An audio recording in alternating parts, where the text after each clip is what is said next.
Hey, what's going on, guys? We're back here. Took some time off. Got married. Like we always say, if the girl's gonna help you build a race car, you better marry her, right? So I followed everybody's advice. Got that done. Now we're back to working on the blue car here. You guys gotta excuse me. It's about 95 degrees out, probably like 105 inside the car here, and it's like 100% humidity. So nice. Battery's still good. Still good. Well, we got some work to do. We always like to get this thing ready for drifting events that are going on. And the big one we got coming up is something called Hot Import Nights, or HIN. So we got that coming up here August 27th and 28th, I'm pretty sure. So what we're gonna try doing is actually getting this car drifting, right? We're just skidding around a little bit last time we were there. But we got a few other things in store for you guys to definitely show you that we're pushing this thing into being a full race car. So again, sorry, I'm sweating like a dog. But the biggest thing you guys want to know is what the hell does this engine oil look like? So you guys have been leaving tons of comments and questions, and you guys really just want to see what is inside this engine. So let's go ahead and get it jacked up and actually swap out the oil here now.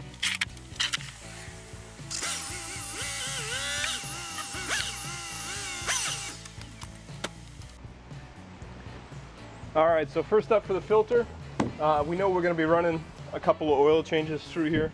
So I just went up to AutoZone and grabbed a couple of jugs of this 530 and a bunch of new filters. I think we got like 4 new filters just to keep changing the oil and flushing this stuff out.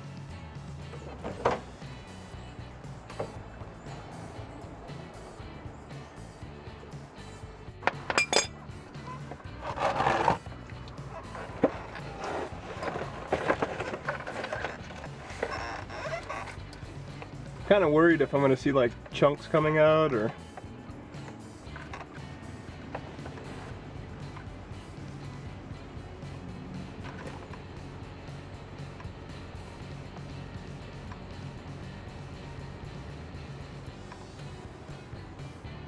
it's kind of weird. It's the oil's running out, like the motor's really hot up to temp, but we literally just started it, so that must be all the kerosene and stuff in there.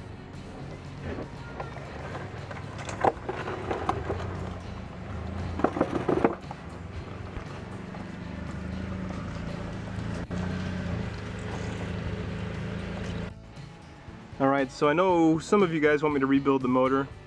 We're not going to do that, but what I will do is I'll replace this stock drain plug with a magnetic drain plug. So if there is any metal floating around inside the motor, hopefully this thing will catch most of it. Alright, so here we go. We got our new metallic drain, so here we go. We got our new magnetic drain plug we're going to put in there. So when we're out drifting, bouncing this thing off rev limiter again, at least we might have a little bit of protection.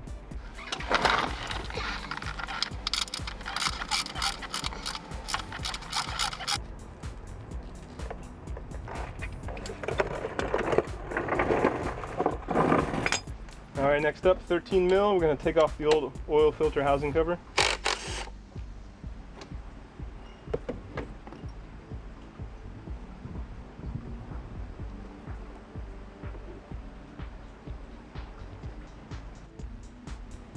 Alright, so we've kind of always had this problem on this car. This oil filter housing, once you take the cover off and pull the filter out, it releases a little check valve, and all the oil that's inside here should drain down into the motor. So if you guys look back at any of the old episodes, you can see it definitely doesn't drain out, but holy cow. I don't know if you guys can see that. Let me get this filter out of here first. I don't know if you guys can see that, but that little check valve is not blocked anymore and it's actually draining. So that's probably a pretty good sign for the rest of the motor. If we were able to free up that check valve, hopefully the rest of the motor is looking better. Alright, next thing up, we've got the 2 seals in here. It's actually 3. So for these old M50 motors, you know, with a 13mm retaining nut for the metal cover, they're going to have actually 2 O-rings in here, and there's this little tiny guy. I don't know if you can see him. Try to hold him without losing him. This little guy, which I know many people don't actually replace, although you really should, because that little guy actually goes on to the bottom of that retaining pin. I don't know if you can see him there, but I'm just going to gently use a little pick here to get the old guy out.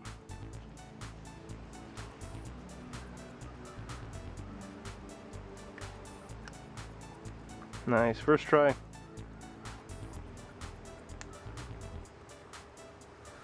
you can see I got him off here. Get a little oil on this new guy. Kind of twist it on, and it actually pops right into place. So now the this rod is done. The other one they've got in here is, of course, this brass one that actually came with that magnetic drain plug that we had, so we don't need to replace that. And lastly, we got one more of these kind of major seals here for the oil filter cover. Just pop that guy out, same thing. I'm gonna put the new one in, and then just run a bit of oil around. So pretty much with any rubber seal that you put on, you will always want to have a thin coating of oil. So what that does is, as you tighten this thing on, you know, the rubber doesn't get stuck and tear or rip or anything like that. So next thing you can see here, you got 2 little spots, 2 little rubber seals here, just a tiny bit of oil. But then we've got this nice filter. I'm gonna drop this guy into place. Cover goes on.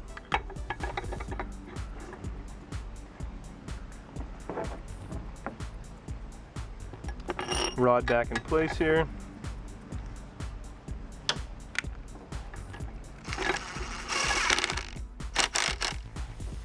We're done. All right, let's load this thing up on some oil here.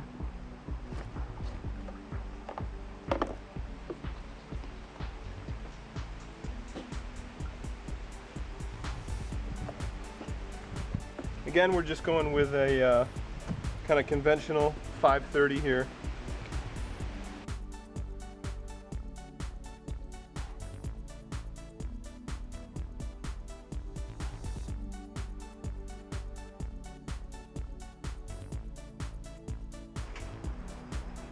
All right, so let's see if there's any noticeable improvement with this oil change.